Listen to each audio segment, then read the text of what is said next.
নবম শ্রেণীর শিক্ষার্থী বন্ধুরা ম্যাথ টিউটোরিয়ালের পক্ষ থেকে স্বাগত। আজকে আমরা অনুশীলনী 9.1-এর ত্রিকোণমিতির অনুপাতের 6 নম্বর অঙ্কগুলো করব। শিক্ষার্থী বন্ধুরা যারা আগের ক্লাসগুলো দেখো না, প্লেলিস্ট থেকে আগের ক্লাসগুলো দেখে নিও, অঙ্কগুলো শিখতে এবং বুঝতে তোমাদের সুবিধা হবে। চলো দেখে আমরা শুরু করি। আমাদের এখানে বলছে যে কি বলছে, ক সমান 1/sin square plus 1/cos square equal to 1, এটা আমাদের প্রমাণ করতে হবে। তো চলো দেখে আমরা এটা প্রমাণ করি। আমাদের একটা সাইড আমরা প্রমাণ করব ক নম্বর অঙ্কটাকে। আমাদের এখানে প্রমাণ করে আমরা দেখাইতে হবে। আমরা লিখি ক সমান 6 ক। এখানে বলছে লেফট হ্যান্ড সাইড আমরা যদি লিখি এখানে 1/sec স্কোয়ার এ প্লাস 1/cos স্কোয়ার, এটাকে আমরা কি করতে হবে, এটা 1 প্রমাণ করতে হবে। তো লেফট হ্যান্ড সাইডে এটা 1 যদি প্রমাণ করি তাহলে আমরা কী লিখতে পারি, 1/sec স্কোয়ার সমস্যা আমরা কী লিখতে পারি, আমরা এখানে কিছু ফর্মুলা আশ্রয় নিব। আমরা জানি sec স্কোয়ার সমান না sec স্কোয়ার এ সমস্যা আমরা জানি 1/cos স্কোয়ার এ, এইটা সমস্যা আমরা জানি। শিক্ষার্থী বন্ধুরা আবার cos স্কোয়ার এ সমান আমরা জানি, দেখো এইটা সমস্যা জানি 1/sin স্কোয়ার এ, এটা আমরা জানি। তো আমরা কি করব যে এখন এই দুইটা ফর্মুলার আশ্রয় নেব। তাহলে এটা সমস্যা আমরা লিখতে পারি sec স্কোয়ার সমস্যা লিখতে পারি 1/cos স্কোয়ার এ। শিক্ষার্থী বন্ধুরা এটা সমস্যা 1/cos স্কোয়ার এ লিখতে পারি প্লাস আমার যেটা দেওয়া আছে তাহলে 1/cos স্কোয়ার এ সমস্যা কি লিখতে পারি 1/sin স্কোয়ার এ।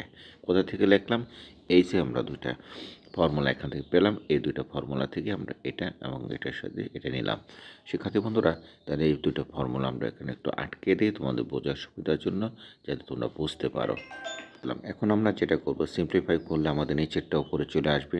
তো আমরা ওই নিচেরটাকে আমরা কি করি, এখান থেকে যদি উপরে নিয়ে আসি তাহলে আমরা যা আসবে ইকুয়াল টু আমাদের কী লিখতে পারি 1/1/cos স্কোয়ার সমান কী লিখতে পারি, আমরা এটাকে এভাবে লিখতে পারি যে 1/1/cos স্কোয়ারকে লিখতে পারি 1 গুণ দিয়ে উপরে চলে যাবে, অর্থাৎ cos স্কোয়ার এ বাই কত 1 হবে। শিক্ষার্থী বন্ধুরা তার মানে আমরা লিখতে পারি যে cos স্কোয়ার এ প্লাস এটা লিখতে পারি sin স্কোয়ার এ, এটা আমরা লিখতে পারি।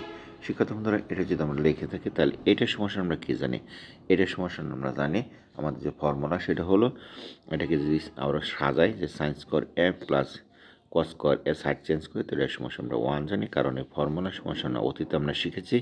আমরা কি শিখলাম, sin স্কোয়ার এ প্লাস cos স্কোয়ার এ সমান কত 1, এটা একটা ফর্মুলা। এটাই হলো আমাদের কি রাইট হ্যান্ড সাইড। তাহলে আমরা কি করলাম, আমরা লেফট হ্যান্ড সাইড এবং রাইট হ্যান্ড সাইডটা প্রুভ করে দিলাম। তো লিখি লেফট হ্যান্ড সাইড সমান আমাদের কি আছে, রাইট হ্যান্ড সাইড আছে। এটা হলো আমাদের কত প্রুভড। শিক্ষার্থী বন্ধুরা আশা করি বুঝতে পেরেছো। আমরা যেটা করলাম সেটা হলো জাস্ট এখানে খালি sec স্কয়ার এর সমান মানগুলো বসিয়ে দিলাম, বসিয়ে দেওয়ার পর সিম্পলিফাই করলে আমাদের আনসারটা চলে আসলো। তো এই যে ফর্মুলার মাধ্যমে অঙ্কটা আমরা করলাম। চলো আমরা খ নম্বর অঙ্কটা করি। তো খ নম্বর অঙ্কটা বলছে, দেখো কি বলছে, খ নম্বর অঙ্কটা বলছে যে 1/cos square A by 1/cot square A equal to, এটা কি বসাতে হবে, এটা সমান আমাদের এটা 1 তৈরি করতে হবে। যেটা 1 তৈরি করতে হয় তাহলে আমরা আমাদের খ নম্বর অঙ্কটা আমরা করি। এখানে খ নম্বর অঙ্ক আমরা এটা সমান 1 তৈরি করব।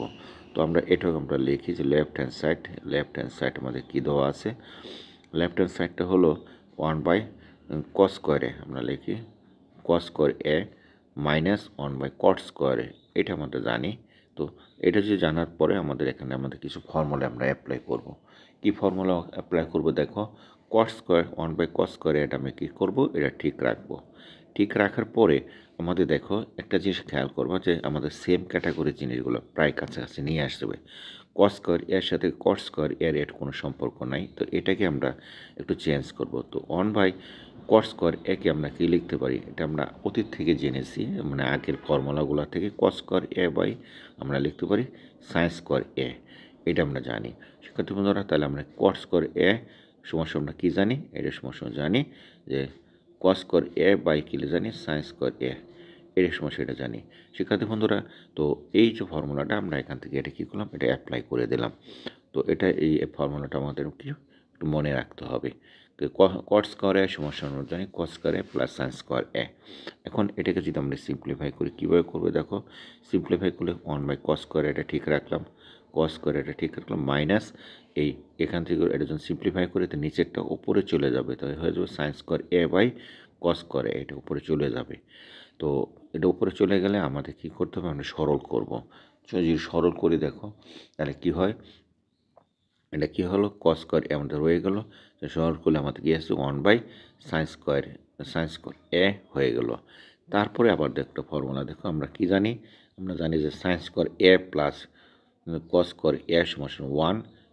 সুতরাং আমি কী লিখতে পারি যে কস স্কয়ার এ সমান লিখতে পারি 1 - sin স্কয়ার এ। এটা আমরা জানি। শিক্ষার্থী বন্ধুরা, এই ফর্মুলাটার সম্বন্ধে আমরা আগে থেকেও পরিচিত।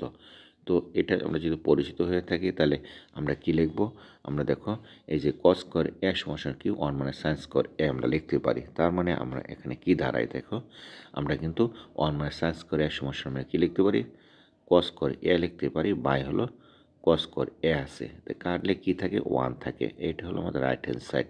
এটা কীভাবে লিখলাম, এই যে ফর্মুলাটা, এই ফর্মুলার সাহায্যে লিখলাম। তো সুতরাং লেফট হ্যান্ড সাইড সমান কী লিখতে পারি, রাইট হ্যান্ড সাইড।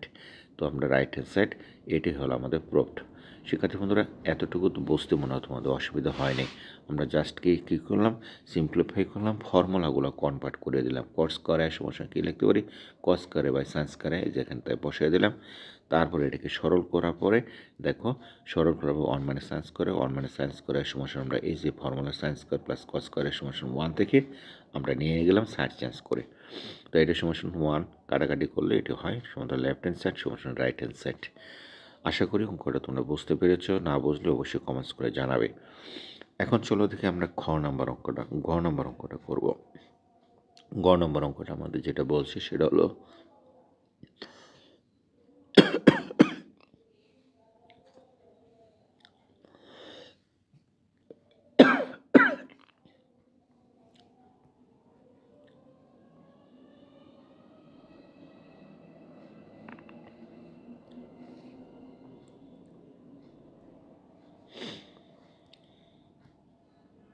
শিক্ষার্থী বন্ধুরা, গ নম্বর অঙ্কটা বলছে 1 - sin square by 1/10 square equal to কি 1, এটা আমাদের বলছে।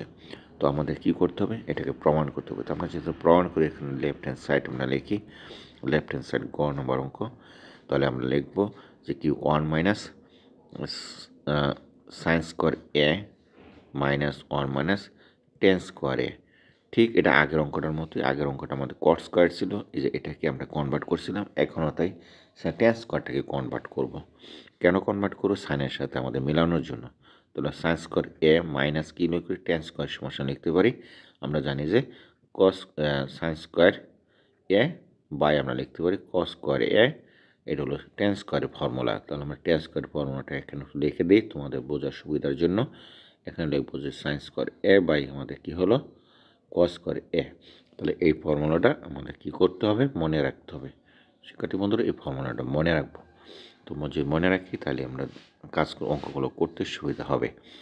তো চলো দেখি আমরা কি করি, সরল করে নিই। 1 কি হলো সাইন স্কয়ার এ। তো এটাকে যদি আমরা সিম্পলিফাই করি তো নিচেরটা কি হবে, ওপরে চলে যাবে। আর ওপরে উঠাই দিলে ওপরে চলে যাবে ভগ্নাংশ নিয়ম অনুযায়ী। তো এটা আমরা এখানে লিখতে পারি। তো শিক্ষার্থী বন্ধুরা, এই হলো এটাকে আমরা কী করবো, সরল করব। এগুলো কিন্তু উচ্চতর গণিতের ত্রিকোণমিতিতেও আছে। তো উচ্চতর গণিতের ত্রিকোণমিতি আমরা খুব তাড়াতাড়ি শুরু করব। তোমরা ওই ক্লাসগুলো দেখো, তোমাদের বুঝতে আরও সুবিধা হবে। তো এইটা সমস্যা সরল করে নিলাম। তাহলে আগের ফর্মুলায় আমরা চলে যাই এখন। তখন সাইন স্কয়ার এ আমরা এখানে লিখতে পারি কি কস স্কয়ার এ। এখানে লিখবো সাইন স্কয়ার এ কস স্কয়ার এ সমান 1। এটা যদি কনভার্ট করি সাইন স্কয়ার এ সমান কি লিখতে পারি 1 - cos স্কয়ার এ। শিক্ষার্থী বন্ধুরা, কাজে আমরা কি করব, 1 - cos square A equal to কি লিখতে পারি, সাইন স্কয়ার এ লিখতে পারি। বাই নিচে হলো সাইন স্কয়ার এ, কাটলে কিছু থাকে না কিন্তু 1। এটা হলো রাইট হ্যান্ড সাইড। তো শিক্ষার্থী বন্ধুরা, এখন আমরা লিখব, সুতরাং লেফট হ্যান্ড সাইড সমান লিখতে পারি রাইট হ্যান্ড সাইড সমান কত প্রুফড। তো এটাই হলো আমার আনসার। তো আমরা কি করলাম, এই যে এখান থেকে আমরা এই ফর্মুলাটা এখানে অ্যাপ্লাই করে দিলাম। তো আমরা আবার একটু রিকেপ করি অঙ্কটাকে, তাহলে তোমাদের বুঝতে আমাদের সুবিধা হলো লেফট হ্যান্ড সাইড সমান 1/sin স্কয়ার 1/10 স্কয়ার। 10 স্কয়ারটি কনভার্ট করলাম এই ফর্মুলার সাহায্যে, সাইন স্কয়ার বাই কস স্কয়ারের সাহায্যে। তারপরে এটাকে আমরা উপরে নিচে উঠিয়ে দিলাম। আমাদের ভগ্নাংশের নিয়ম অনুযায়ী, তারপর সরল করলাম। 1 মাইনাস কস স্কয়ার হয়, 1 মাইনাস কস স্কয়ারে এই যে ফর্মুলার সাহায্যে আমরা এখান থেকে এটা কনভার্ট করে নিলাম শিক্ষার্থী বন্ধুরা। তারপরে উপরে নিচে কাটাকাটি করলে 1 হয়, এটা কাজে লেফট হ্যান্ড সাইড সমস্যা রাইট হ্যান্ড সাইড এগুলো প্রফট। আশা করি এতটুকু বুঝতে তোমাদের অসুবিধা হয়নি। তো শিক্ষার্থী বন্ধুরা 3টা অঙ্ক আমরা